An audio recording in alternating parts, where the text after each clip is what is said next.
Assalamualaikum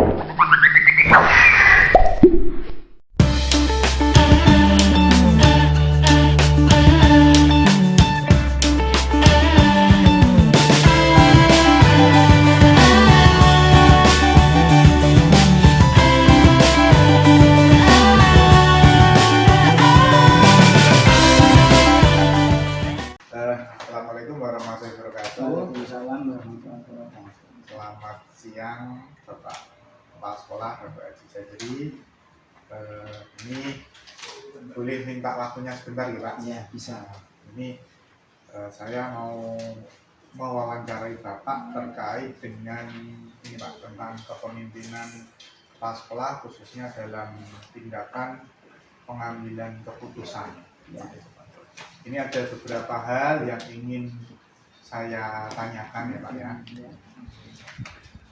Jadi begini Pak, selama ini ya, kira-kira bagaimana ya Pak kiat-kiat panjenengan dalam mengenali atau mengidentifikasi kasus-kasus yang merupakan dilema etika atau rujukan moral. Jadi kayak ada dua hal yang bertentangan, yang sama-sama benar, terus Bapak menentukan keputusannya dari dua keputusan itu seperti apa Pak? Mungkin bisa diceritakan. Memang itu hal yang sebetulnya tidak mudah, karena kita mengambil keputusan yang sama, yang hampir sama kebenarannya, dan itu harus kita memilih salah satu. Ya, betul. Jadi yang utama kita harus dari hati ke hati. Dari hati ke hati ya Pak. Jadi pertama kita menata hati kita dulu, termasuk kesabaran. Betul. Itu pertama. Tidak bisa. Kalau tidak pakai itu, tidak bakal akan mengambil keputusan yang tepat. Karena apa? Sifat seseorang itu berbeda. Satu sama lain tidak sama. Betul. Sehingga kita harus menyelami satu persatu di antara teman kita yang ada di lingkungan kita, yang ada di sekitar kita, ya kan? Sehingga kita kalau sudah tahu menyelami salah satu di antara yang ini seperti ini seperti itu, maka kita akan lebih mudah untuk mengambil keputusan apapun dengan tidak tergesa-gesa. Maka dari itu, dari hati ke hati itu, sehingga dia tidak merasa tertusuk hati. Kita mengambil keputusan sama-sama menerima dengan tepat. Insya Allah seperti itu. Oh ya, jadi kalau boleh saya simpulkan berarti intinya kita harus bisa menyelami Pak ya, bisa mengetahui bagaimana karakter dari masing-masing orang yang punya kepentingan, yang punya masalah seperti itu. Jadi mungkin itu sekaligus menjawab pertanyaan kedua ini Pak. Jadi pertanyaan kedua itu sebenarnya gini, bagaimana Anda menjalankan pengambilan keputusan di sekolah Anda, terutama untuk kasus-kasus di mana ada dua kepentingan yang sama-sama besar tadi atau sama-sama mengandung nilai kebaikan kayak gitu. Jadi mungkin sudah terjawab juga dua sekaligus itu ya, sekaligus dalam satu pertanyaan. Oke, Pak.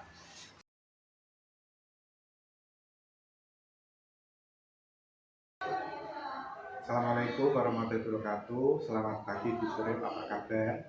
Waalaikumsalam warahmatullahi wabarakatuh. Selamat pagi Pak Okto. Alhamdulillah kabar baik. Bagaimana kabar Pak Okto? Alhamdulillah saya juga baik Bu. Jadi begini Bu, Ibu ada waktu nggak hari ini kira-kira? Silahkan, monggo, saya ini free. Monggo kalau mau ada wawancara silahkan. Kalau bisa saya bantu, saya bantu. Ya, jadi terima kasih sebelumnya atas waktu yang diberikan.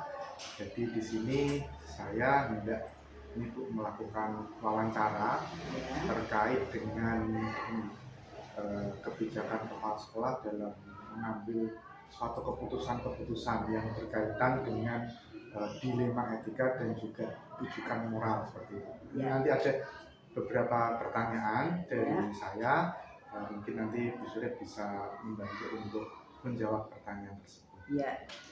Saya mulai ya Bu ya. Monggo. Untuk yang pertama ya Bu, Bu Surip, selama ini bagaimana cara Bu Surip untuk mengidentifikasi kasus-kasus yang merupakan itu dilema etika atau rujukan moral? Ya. Bagaimana? Terima kasih, akan saya jawab. Ini berdasarkan pengalaman juga. Saya selaku kepala sekolah di SD Negeri 1 Kedung Cino. Dilema etika itu merupakan situasi yang terjadi ketika seseorang harus memilih antara dua pilihan, di mana kedua pilihan secara moral benar tetapi bertentangan. Sedangkan bujukan moral merupakan situasi yang terjadi ketika seseorang harus membuat keputusan antara benar atau salah. Jadi ini pengalaman itu diprioritaskan mana yang lebih penting dulu yang kita laksanakan. Itu jawaban saya. Intinya prioritas ya Bu? Ya, betul. Terima kasih Bu. Kemudian untuk berikutnya Bu ya. Ya. Jadi selama ini ya, bagaimana cara Bu Surip itu menjalankan pengambilan keputusan di sekolah itu? Ya. Terutama untuk kasus-kasus di mana ada dua kepentingan, dua kepentingan yang sama-sama benar dan sama-sama mengandung nilai kebijakan. Bagaimana cara itu memilihnya gitu? Ya. Terima kasih untuk pertanyaan yang tadi. Sebelum keputusan itu diambil, terlebih dahulu dikumpulkan fakta. Siapa yang terlibat, kemudian menganalisis benar salahnya, membuat alternatif solusi, dan membuat keputusan, kemudian merefleksikan, dan yang terpenting adalah juga berdoa kepada Allah Subhanahu wa Ta'ala. Setelah itu baru diawali dengan penelusuran masalah, kemudian mengidentifikasi masalah hingga terbentuklah kesimpulan. Inilah sebagai dasar dalam mengambil keputusan. Utamakan yang menjadi prioritas dulu dengan keputusan dan tetap memegang teguh kebijaksanaan. Luar biasa sekali. Kemudian berikutnya Bu, langkah-langkahnya Bu, atau prosedur seperti apa yang biasa Bu Surip lakukan selama ini dalam pengambilan keputusan? Untuk pertanyaan itu saya jawab begini, menentukan penyebab permasalahan dulu, menentukan siapa yang terlibat, berdiskusi dengan warga sekolah itu sangat penting, khususnya dewan guru, kemudian tendik, kemudian orang tua atau wali murid siswa, dan khususnya juga komite sekolah serta tokoh masyarakat. Ini kemudian membuat beberapa solusi keputusan, menimbang lagi dari berbagai sudut pandang sebelum memutuskan, dan setiap keputusan yang dilakukan di bawah terutama khususnya juga tak lupa berdoa kepada Allah. Kemudian mengidentifikasi masalah, mengklarifikasi tujuan khusus yang diinginkan, kemudian memeriksa berbagai kemungkinan untuk mencapai tujuan dan mengambil keputusan yang terbaik. Intinya kita memilih prioritas dan mengambil keputusan yang terbaik sesuai dengan musyawarah bersama dan sesuai dengan kebijaksanaan sebagai kepala sekolah. Kemudian untuk berikutnya itu ya, hal-hal apa yang menurut Bu Surip itu efektif dalam pengambilan keputusan pada kasus-kasus dilema etika, seperti ada yang dua hal yang benar ya tadi loh. Itu yang menurut Ibu efektif itu yang seperti apa? Ya betul. Dengan menelaah siapa yang terlibat, sifatnya urgen kan, ada yang sifatnya rahasia kan, seperti itu. Kasus dilema dan pengambilan alternatif diskusi. Kemudian begini, kan ada dua kasus. Yang pertama itu yang memilih yang paling utama dulu dilaksanakan, kemudian tadi mengambil solusi, mengambil keputusan dengan cara musyawarah bersama. Oke, kita lanjutkan ya Bu. Kemudian hal-hal apa ya yang sekiranya selama ini itu merupakan tantangan dalam pengambilan keputusan pada kasus-kasus dilema etika? Karena tantangannya itu mengambil keputusan yang terbaik karena keduanya itu merupakan masalah yang sama-sama penting, kan gitu kan? Masalah itu sama-sama benar, yang harus menguntungkan kedua belah pihak. Jangan sampai nanti saya memihak ke ini, saya memihak ke ini, kan tidak boleh. Iya betul. Di saat keputusan yang diambil bertentangan dengan keputusan dari pihak lembaga keputusan yang diambil, terkadang kita kan melanggar prinsip keadilan bagi anggota yang lain karena seolah-olah seperti ada perlakuan yang istimewa dari pihak pengambil keputusan. Jadi ya kita mengambil keputusan itu ya tadi ada solusinya, kemudian ada yang terpenting adalah memilih yang terbaik. Jangan sampai nanti kita memihak yang satu dan memihak yang lain. Berarti kita memperlakukan sama. Ya betul. Kemudian Ibu, apakah Ibu memiliki suatu jadwal atau tata kala jadwal tertentu untuk sebuah penyelesaian kasus dilema etika?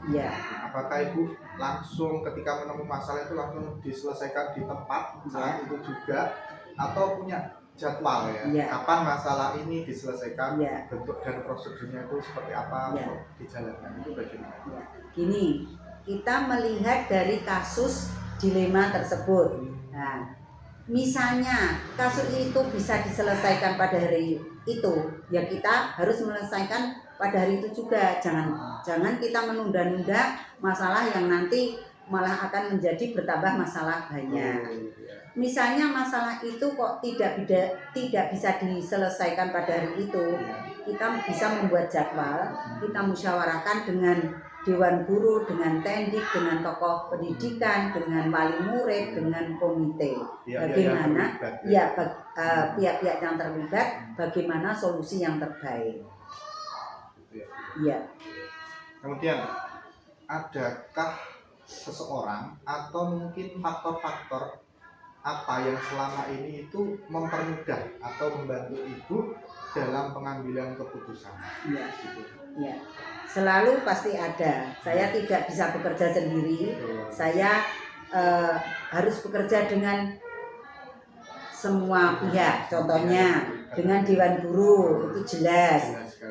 Kemudian dengan mengajak warga sekolah, tidak hanya Dewan Guru tetapi murid, tetapi orang tua, kemudian wali murid, tokoh masyarakat, komite yang memiliki kedekatan dengan permasalahan. Pihak yang terkait dengan permasalahan dan aturan yang berlaku dari lembaga serta pola pikir dari tokoh yang diidolakan.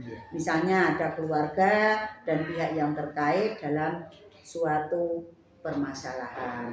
Jadi saya tidak bisa bekerja sendiri, saya pasti bekerja sama dengan yang lain. Ya betul. Berkolaborasi. Berkolaborasi.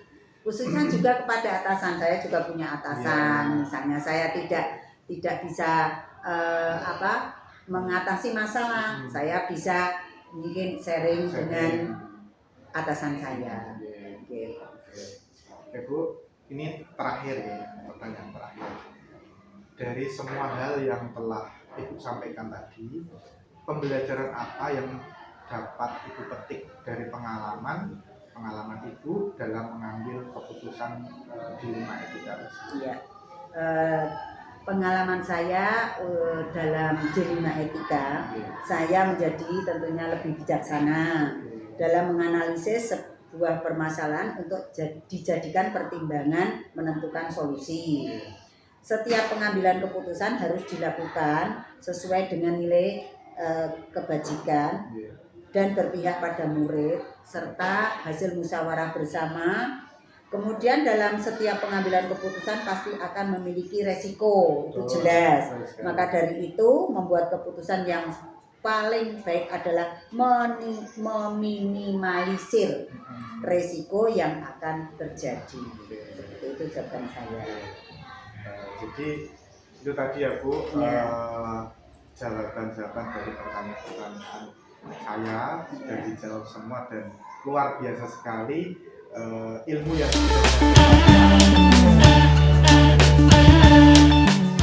nanti ke depan saya khususnya dan juga teman-teman bisa mengimplementasikan atau menerapkan ilmu-ilmu yang diberikan. Sekali lagi saya ucapkan terima kasih. Mohon maaf karena telah mengganggu waktunya begitu. Jadi sekali lagi saya ucapkan terima kasih. Saya mohon pamit. Terima kasih. Wassalamualaikum warahmatullahi wabarakatuh. Waalaikumsalam warahmatullahi wabarakatuh.